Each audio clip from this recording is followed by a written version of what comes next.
surrounded by a great assembly of noble beings.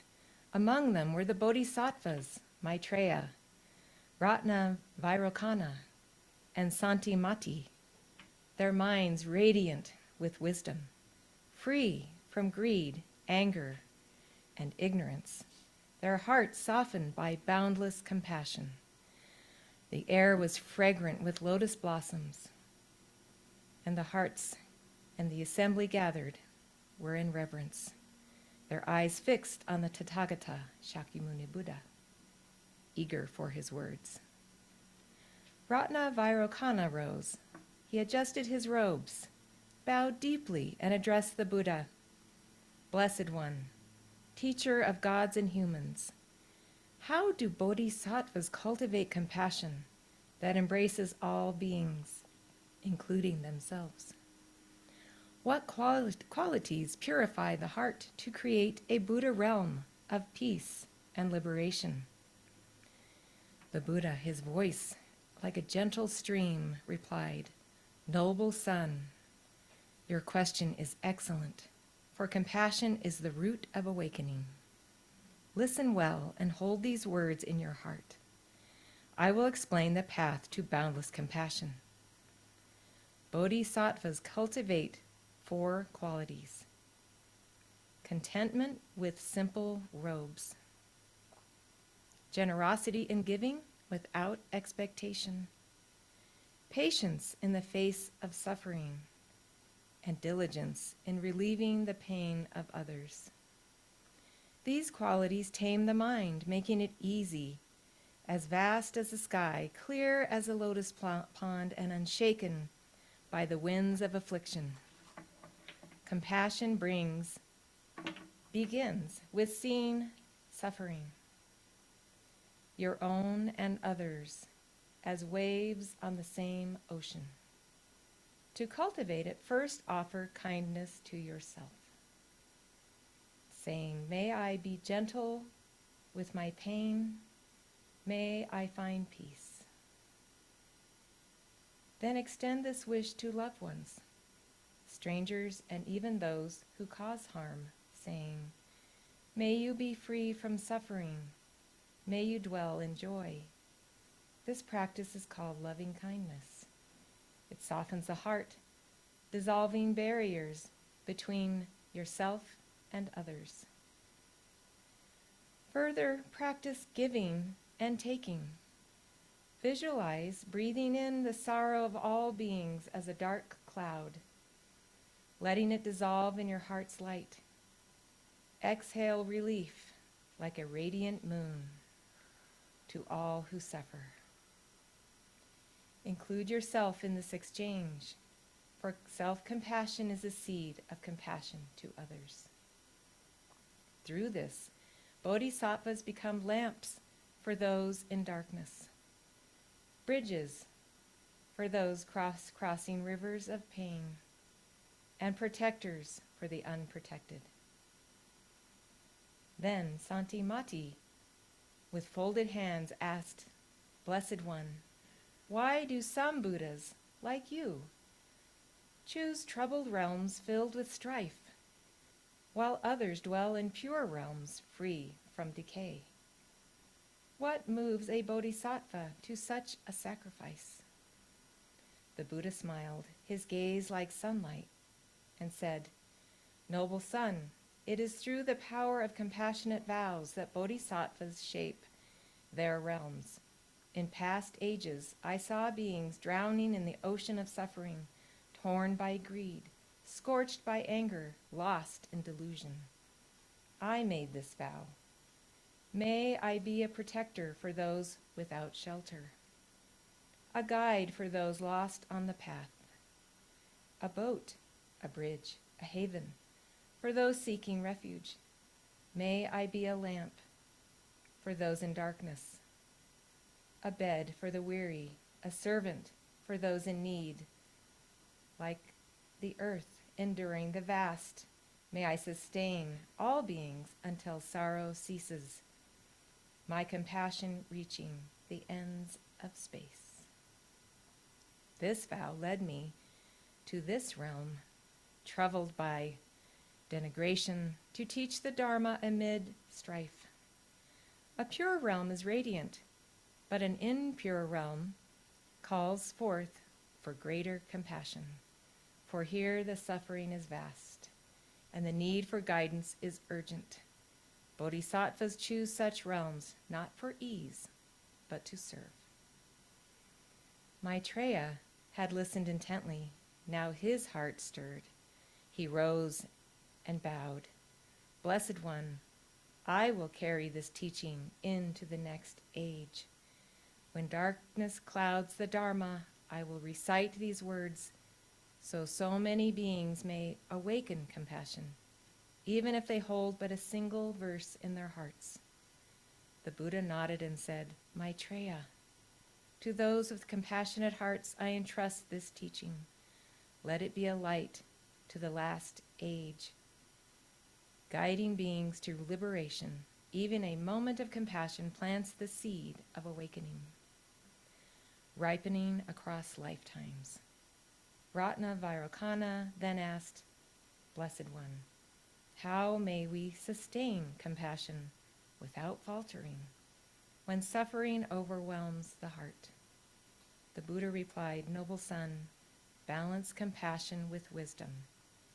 See all beings as empty of a fixed self, yet cherish their suffering as real.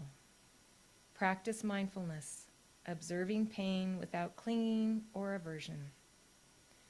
Cultivate joy in others' happiness and equanimity to avoid despair.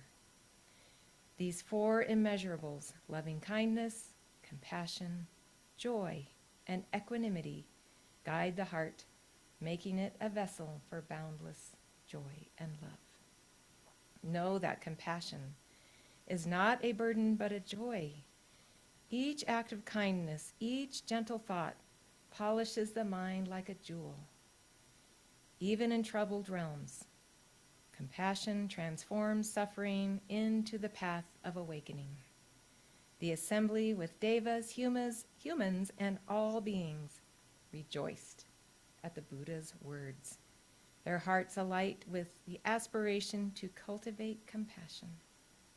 Echoed like a chorus across the mountains, vowing to serve all beings until all beings reached enlightenment.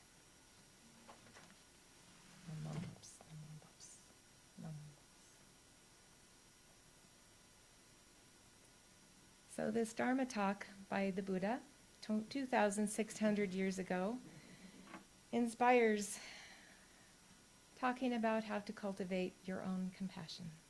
And we often talk about this at the Buddhist Center, the compassion of the Buddha and our own ability to act with compassion.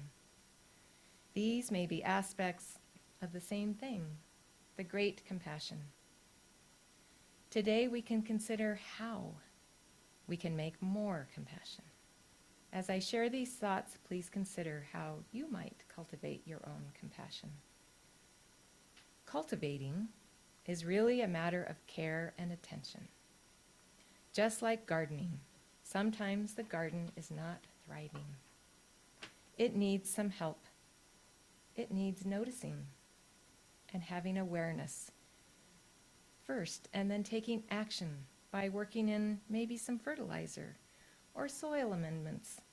Sometimes weeds grow, and they have to be cut back regularly. Then there is watering. This is the mindset of cultivating.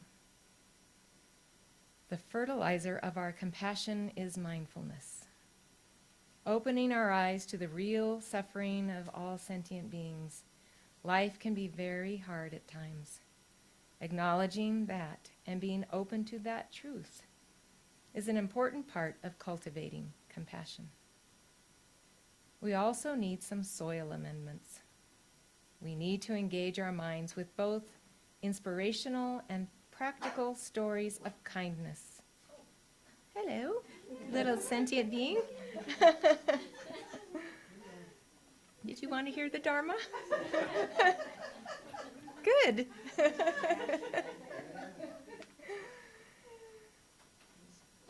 These little blueprints for compassionate action need seed similar to happen in our life.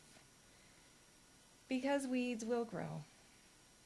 We can find ourselves getting worked up about any kind of weeds, clutter, things that we cling to, people we don't agree with. Sometimes we disregard our humanity and their humanity. Us and them is a weed. It is. It's best uprooted. The sooner the better, because we are all sentient beings.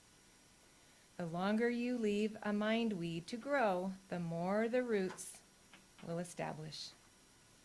Pull the top, and the root remains.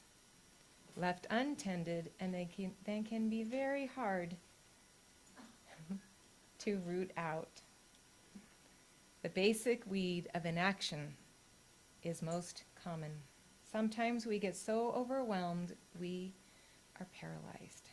We're afraid. You could go out and do something for someone, but maybe you don't always do that. Netflix won't watch itself, you say. Pull that weed.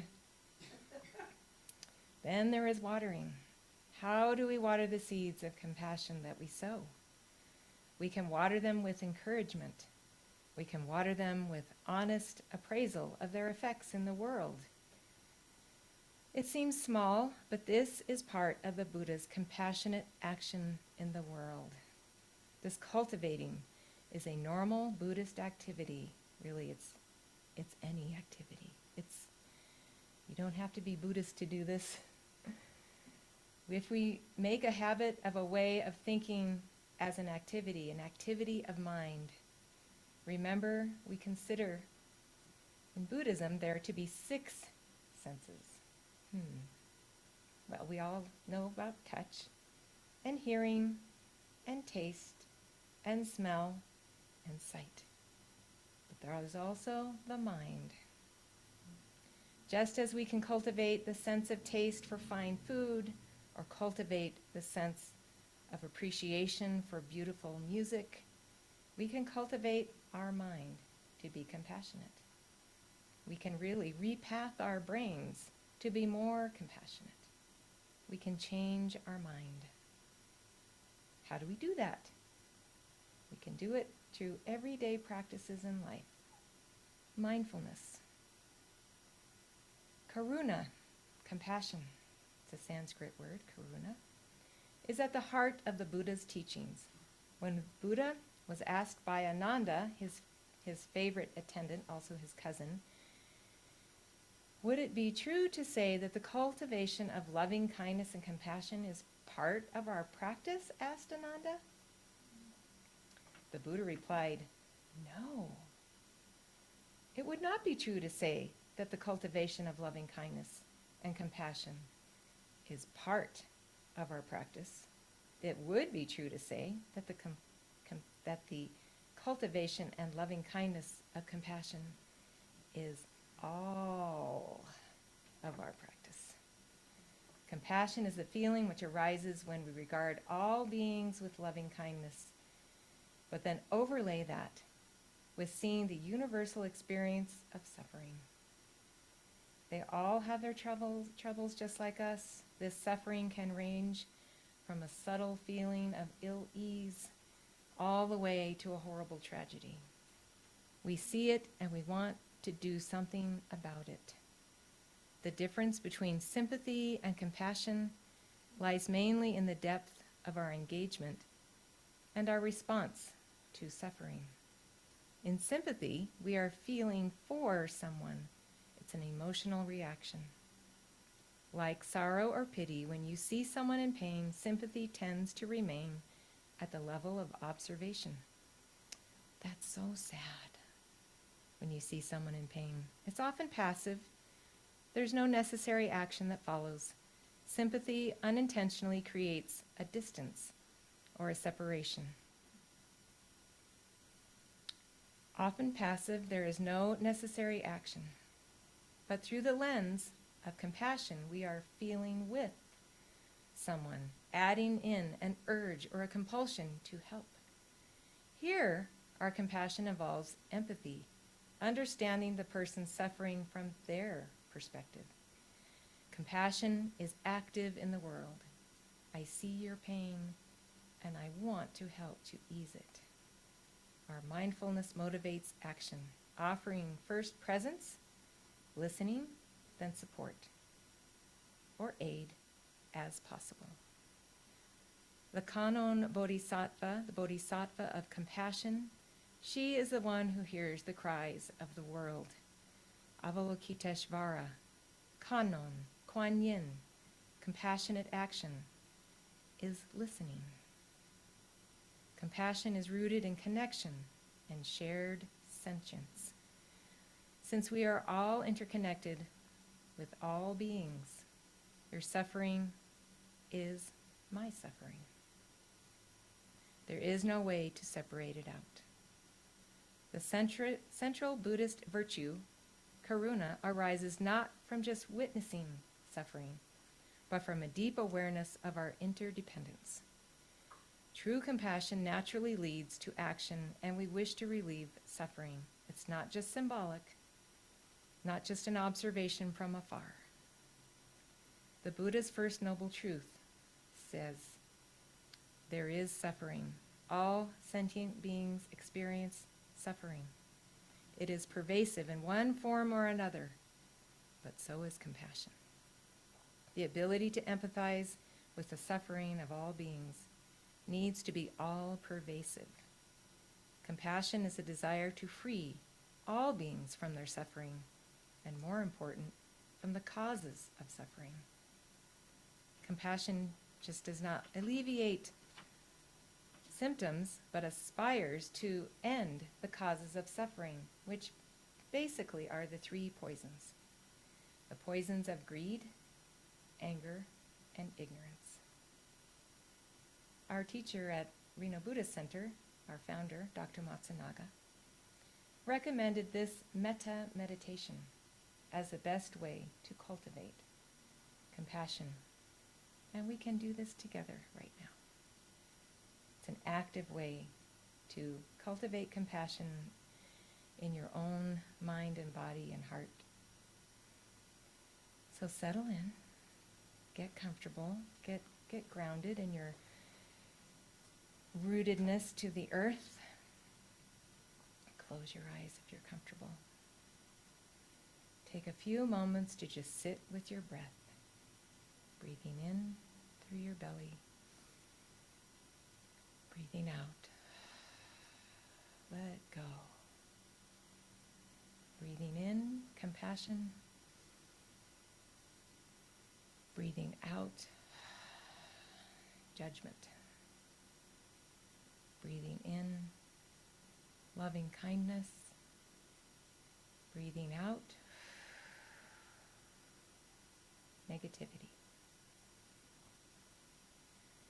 Sitting with your breath, relax.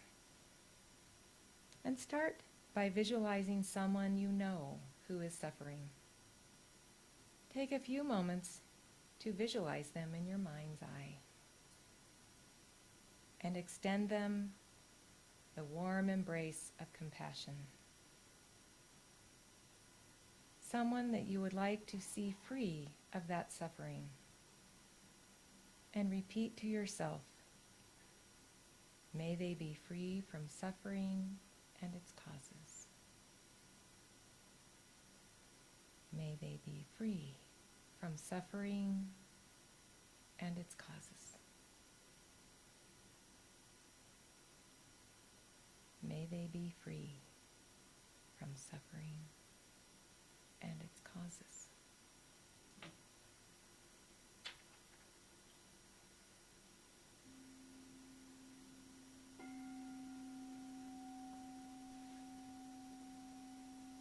Now take a few moments to extend compassion to a person who has helped you, who has guided you, who has made a difference in your life, who has opened you up. Wish that person well and happy thoughts. This part should be easy. You're already well disposed to this person who has guided you and helped you, and you love them. Send them compassion. May they be free from suffering and its causes. May they be free from suffering and its causes. May they be free from suffering and its causes.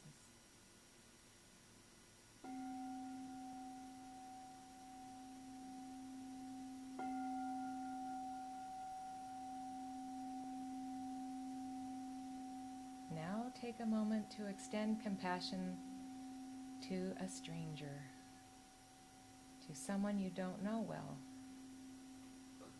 to someone you may have seen in the grocery store or on a bike ride, somebody who takes you beyond the boundaries of your own self-interest, someone on the street corner. Bring someone like this to mind. May they be free from suffering and its causes.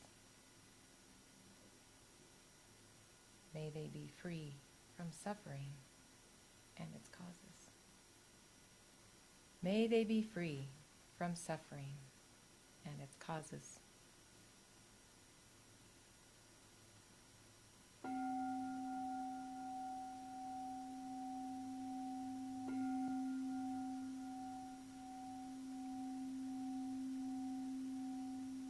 Now imagine someone that you have some trouble getting along with.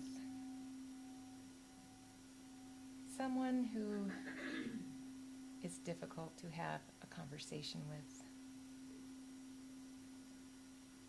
And now you will extend to them the wish that they be free from suffering and its causes.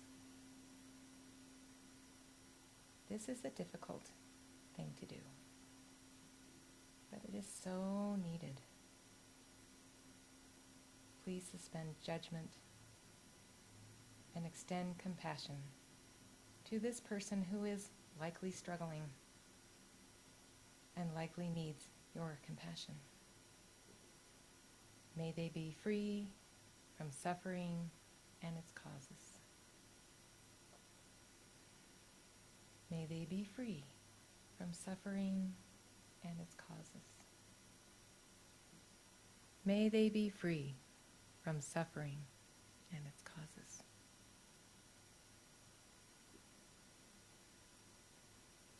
Now bring to mind you.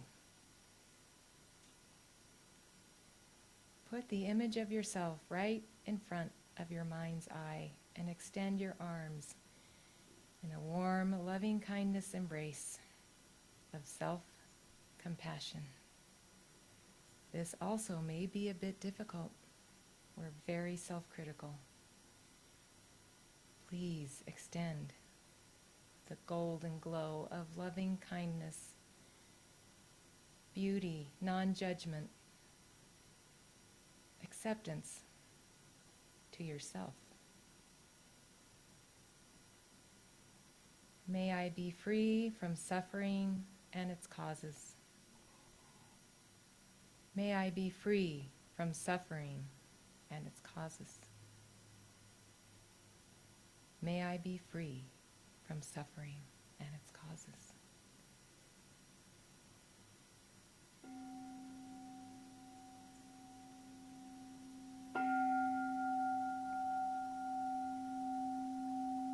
Now spend a moment extending compassion simultaneously to someone who is suffering, a friend, a dear one, to the person who is hard to get along with, to yourself.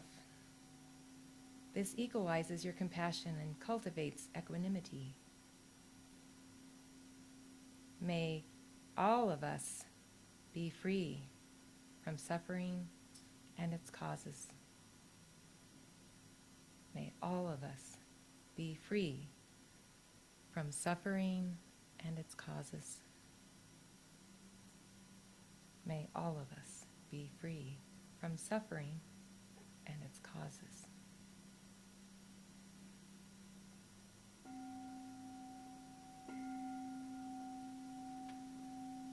And now the big finale of the metta meditation.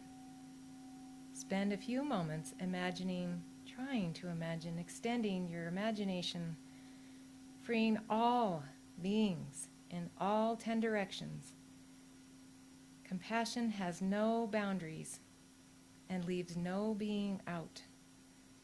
Visualize a warm golden glow, including all sentient beings, including puppy dogs, in the safety and compassion and non-suffering. This compassion we call Amida Buddha. Love, joy, the divine spirit.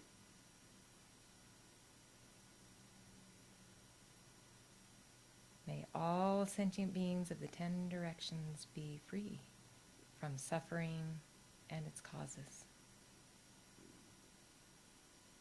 May all sentient beings in the 10 directions be free from suffering and its causes.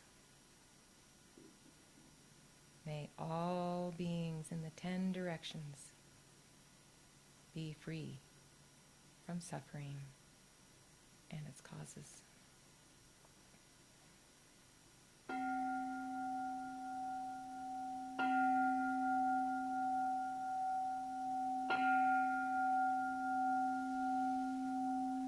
Take a deep breath in and release. And you may open your eyes gently, basking in this glow of loving kindness that you just cultivated, all of us together. It's a simple practice, but quite difficult at times, because we need to calm our mind of all the monkeyness that goes on in it and just focus in on compassion. Remember, the reason for presenting these practices is not to give you yet another opportunity to beat yourself up or feel like you're falling short.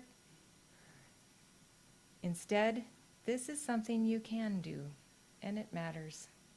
It matters. It has an effect on the entire world. Remember that compassion is there just for you. It's infinite and inexhaustible. We don't have to qualify for it. Self-compassion is essential to awakening. Equanimity says that we are all just as deserving as anyone else receiving its benefits. When we act in a compassionate way, we are expressing the goodness of our actions to all sentient beings. It connects us all. The life of a farmer oscillates from one blight to another. The weather and the rain are not ours to control, but we continue to cultivate. With energy and persistence, we know that using the simple practice of following a middle way, a middle path, not too much, not too little, just right amount of effort in any given moment. When we practice these, we actually repath our brains. That is real, and we eventually do change our mind for the good more often. We are okay just as we are. We are enough. Ultimately, the compassion of the Buddha is there just for you and for you alone. Let's make a deep wish for all beings. Please repeat after me. May you be happy. May you be happy. May you be free from harm. May you receive boundless compassion. May you receive boundless compassion. And may peace and harmony fill your heart.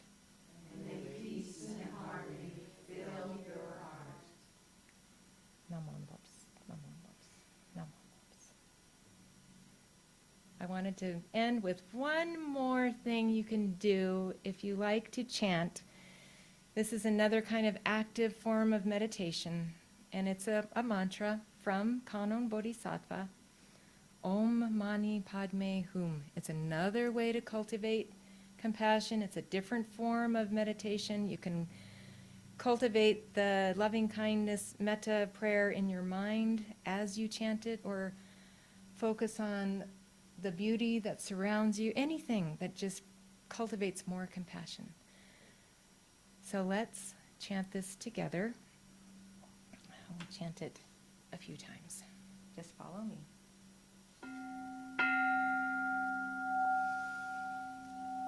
Om Mani Padme Hum, Om Mani Padme Hum, Om Mani Padme Hum, Om Mani Padme Hum, Om Mani Padme Hum, Om Mani Padme Hum, Om Mani Padme Hum, Om Mani Padme Hum. Om Mani Padme Hum, Om Mani Padme Hum, Om Mani Padme Hum, Om Mani Padme Hum, Om Mani Padme Hum, Om Mani Padme Hum, Om Mani Padme Hum, Om Mani Padme Hum, Om Mani Padme Hum, Om Mani Padme Hum, Om Mani Padme Hum, Om Mani Padme Hum.